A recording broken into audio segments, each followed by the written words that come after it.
Eu tinha um professor no seminário, que inclusive ele já veio pregar aqui nessa igreja, e tinha alguns alunos que gostavam muito de questionar as opiniões dele, né? Então ele falava uma coisa, aí começava a questionar, eu não concordo com isso. Tinha um lá que era especialista e ele levantava o braço e falava, ô reverendo, não concordo. Tá bom, é seu direito não concordar.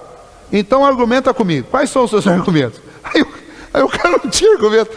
Aí ele falava, meu filho, discordar pode, agora discordar sem argumento não. Então se você não tiver argumento, você fica quietinho e ouça o que você está aprendendo aqui, que você está na escola para aprender. E não foi nenhuma vez nem outra que isso aconteceu. Ou seja, quando você está ouvindo alguma coisa e você não tem argumento para contradizer, aquilo que você está ouvindo naquele momento para você é irrefutável. Ok? É difícil ter alguma coisa irrefutável no universo. Por quê? Porque como a gente está aprendendo, como a gente está discutindo, como a gente está descobrindo, então uma coisa que é irrefutável hoje, amanhã pode não ser. Por exemplo, durante muito tempo era irrefutável que o Sol girava em torno da Terra e não a Terra em torno dela mesma e do Sol. Mas um dia, e quem provou isso foi para a fogueira inicialmente, né? Um dia se provou o contrário. Ok? Então questões irrefutáveis hoje podem não ser mais amanhã. Isso é uma questão. Agora, a Bíblia é um livro de... o livro de Gênesis é um livro de história. Toda história é uma interpretação dos fatos. Se eu pedir para o Sr. Francisco me contar aqui como que foi a mudança dele lá para Santos, ele vai contar. Tá? Se eu pedir, já tinha algum filho nessa época? Não, solteiro, mas estava com a esposa? Não, já era casado? Não? Estava com o pai? Com os parentes? Será que se eu pedir para um parente do senhor que estava lá na mudança contar, será que a contação vai ser igual? Eles já morreram, né? Já morreram. Não, tudo bem, mas se eles estivessem vivos, será que seria igual? Não. Acho que não. Exatamente. E algumas que viram não entenderam corretamente, certo? Toda contação de história é uma interpretação dos fatos. Toda contação de uma história é uma interpretação dos fatos. Por exemplo, você já leu, aliás, nós começamos na escola aprendendo que foram os portugueses que descobriram o Brasil, né? Aí quando você chega no ensino médio, daí você já descobre que na realidade já tinha espanhol aqui, né? Aí você viajar para a Ásia, você vai descobrir que os asiáticos falam assim, não, nós chegamos lá primeiro. Todo mundo que vocês chamam de índio lá, teve que ir para lá de algum lugar. E o ponto mais provável de onde eles saíram foi da Ásia. Da Ásia.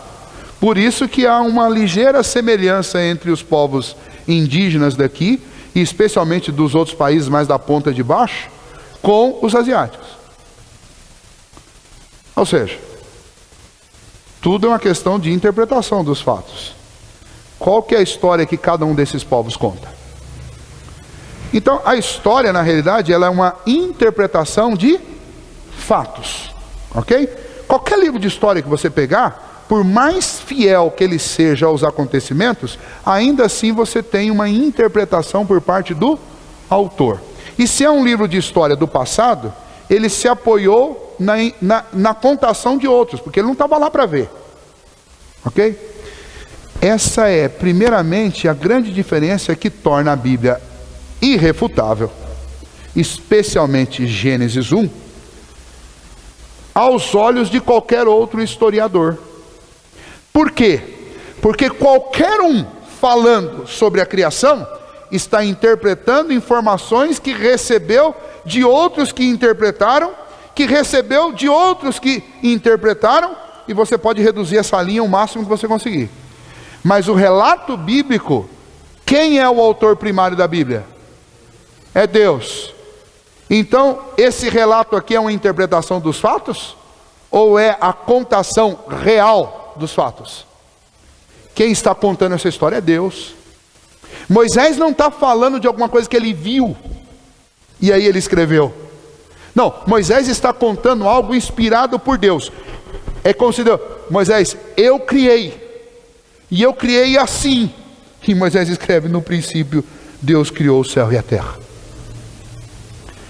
A declaração de Gênesis 1 é uma declaração irrefutável. Primeiro, porque não é uma interpretação, é a contação de quem fez.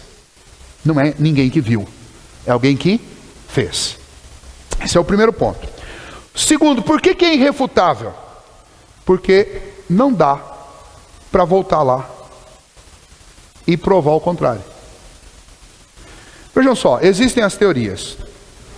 As naturalistas. Teorias naturalistas são aquelas que entendem que não houve intervenção sobrenatural, nenhum tipo de intervenção no surgimento do universo. Então a teoria naturalista mais conhecida é a teoria do Big Bang. Ok, bom, por que é uma teoria? Em primeiro lugar, é uma teoria porque você não tem como comprovar. Por que você não tem como comprovar? Porque para comprovar você precisa recriar isso. Nem que seja de forma microscópica, mas você tem que conseguir recriar. É o único jeito de você provar. Você não tem como fazer isso. Ah, ok, mas a gente tem boas provas de que isso aconteceu. Boas provas? Eu vou ler para vocês um trecho do livro do Adalto Lourenço, chamado As Origens, que ele fala algo interessante. Ele diz assim, ó: uma das poucas explicações que procuram oferecer algo racional aparece no livro de Stephen Hawking, por incrível que pareça. Mas ele tenta explicar de forma racionalmente o Big Bang. E ele diz assim: o universo numa casca de nós. 2 pontos. Era de Planck. Leis da física estranhas e desconhecidas. Por que Hawking usou essa terminologia? Porque as leis físicas conhecidas, como as leis da termodinâmica e outras, afirmam categoricamente que o universo não poderia ter vindo à existência como a teoria do Big Bang propõe. Segundo essas leis conhecidas, todos os sistemas encontrados na natureza naturalmente irão de um estado maior de organização para um estado menor de organização, à medida que o tempo passa. Não existe nenhuma lei que demonstre que naturalmente um sistema possa caminhar do desorganizado para o organizado. Ou seja, qualquer cientista, até os naturalistas, os mais sérios, que defendem evolucionismo, que defendem alguma coisa diferente do que a Bíblia diz, até eles concordam com uma coisa, que há um grande problema a ser desvendado. É a tal da física estranha, esse é o termo. É a tal da físicas estranhas e desconhecidas. Por que Stephen Hawking chama o Big Bang, a teoria evolucionista, de uma física estranha e desconhecida? Emprestando a frase de Planck. Porque ele está dizendo o seguinte, ele fala assim, olha, se isso realmente aconteceu, então existem leis da física estranhas e desconhecidas que nós não temos como explicar.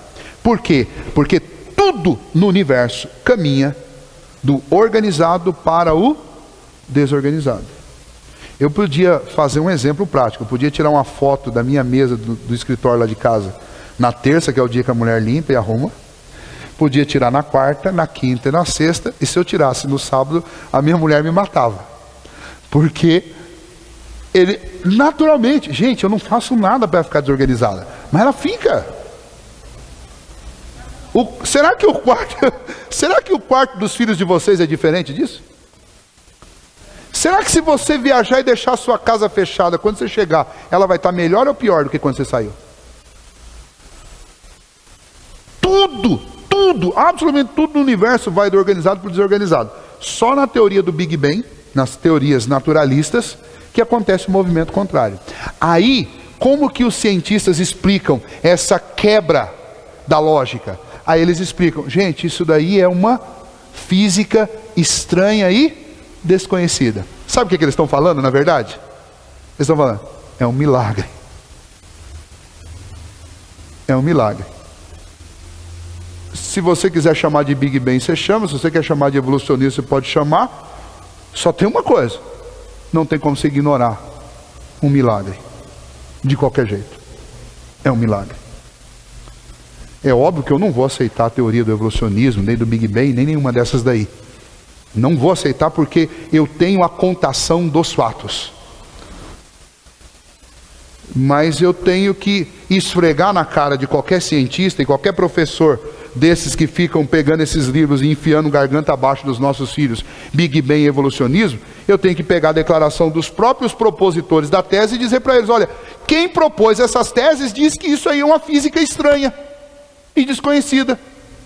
Ele pode chamar de física estranha e desconhecida, mas a física estranha e desconhecida dele eu chamo de milagre. Tem um Deus por trás dela. E aliás, é preciso muito mais poder para fazer a coisa do jeito que eles contam, que os naturalistas acreditam, do que para fazer como está na Bíblia. Em ambos os casos, só há uma maneira disso ter acontecido: Deus. Se Deus quisesse realmente ter feito através de uma explosão, Ele poderia. Ele é Deus. Aliás, Ele é o único que poderia fazer isso. Se Ele queria fazer com que tudo evoluísse, Ele poderia. Ele é Deus, Ele é o autor dessa história. Mas Ele fez uma opção, e eu tenho que respeitar a opção que Ele fez. Ele é Deus, Ele decidiu criar de uma maneira extremamente romântica, maravilhosa. Ele fez da maneira como Ele fez. Por quê? Aí quem estava aqui nas 3 primeiras aulas vai saber. Ele fez da maneira como Ele fez porque Gênesis 1, do versículo 1 até o versículo 8, é a contação de toda a história da humanidade. Na criação de cada um dos dias, Ele contou o que ia acontecer no futuro. É uma anunciação, no primeiro capítulo de Gênesis, da vinda da luz ao mundo, que é Jesus. É uma anunciação da separação entre homens e Deus por causa do pecado. É uma anunciação do Cordeiro, que por um momento fica separado do Pai por causa dos nossos pecados.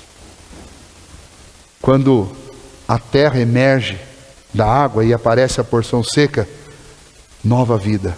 Cristo ressuscitou. Eu tenho vida, eu tenho esperança. E a partir daí Ele começa a criar uma porção de coisas novas. Um jardim, uma natureza, um mundo belo, um mundo extraordinário.